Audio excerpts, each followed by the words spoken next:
All right, here we go. Offensively, just want to talk a couple minutes about my tip of the week for our players here, or our drill of the week that I intend to cover. Before I can get to the drill, I just want to make sure that you understand a couple really important components to this. Probably the most important component to hitting. As I teach hitters and as I was taught, the most important part of this thing is that we get into a good hitting position. The purpose of a stance to me for any player is just to be comfortable. You may start with an open stance, you may start closed, you might start crouched. I don't mind where our guys start, and I don't want to change them and cookie cut you into a specific type of hitter. But what I need to see is that you get into your hitting position.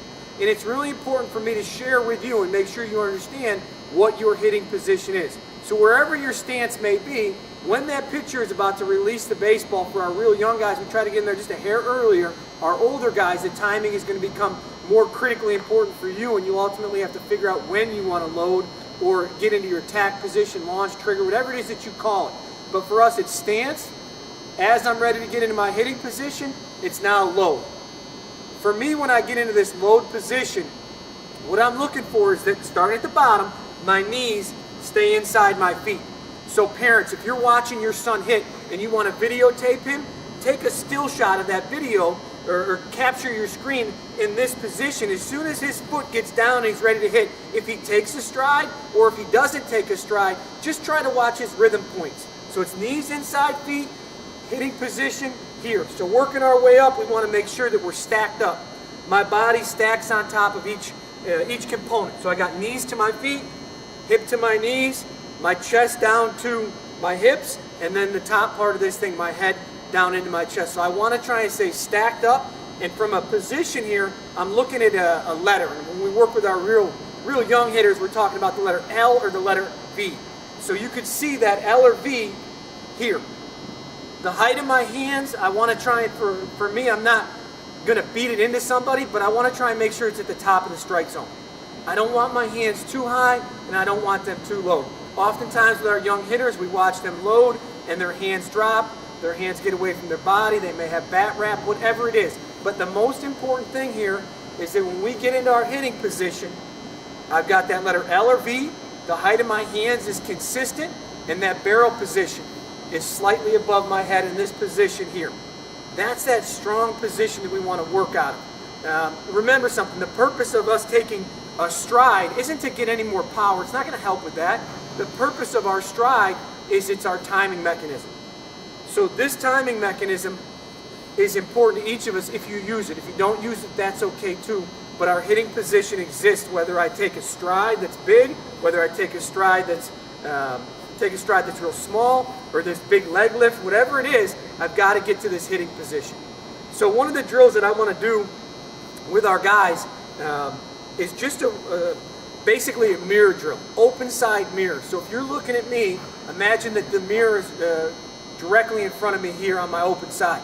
I want my eyes to start forward, but at the same time, if I'm working off the mirror, I load, and then I want to check the position of my body, making sure my knees are inside my feet, and again, I've created that L or V, and I'm in an athletic position.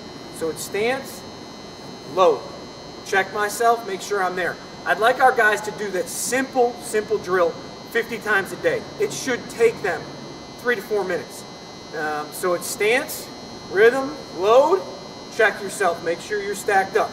Stance, rhythm, load, check, make sure you're stacked up.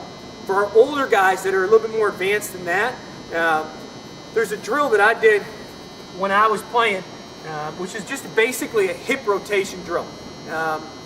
It is a little bit rotational, but I'm okay with that right now. It's more about just trying to learn how to keep my lower half leading a little bit of my swing instead of getting my front side to fly open. So my older guys, I want them to hold the baseball. Right here in their stance, they've got their rhythm, load, hip. When I call this hip, it's really important when I go to heel plant, which is right here when this front heel plants, this back hip is going to initiate.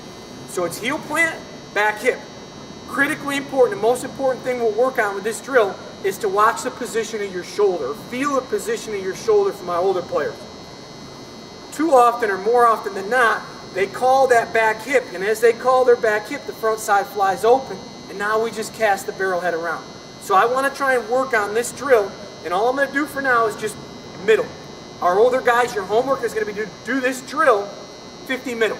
So it's stance, load, heel plant and hip, hand. And all I want to work on is to finish this position here when I call that back hip out where my shoulder doesn't turn. Finish. Stance, load, heel plant, hip, finish.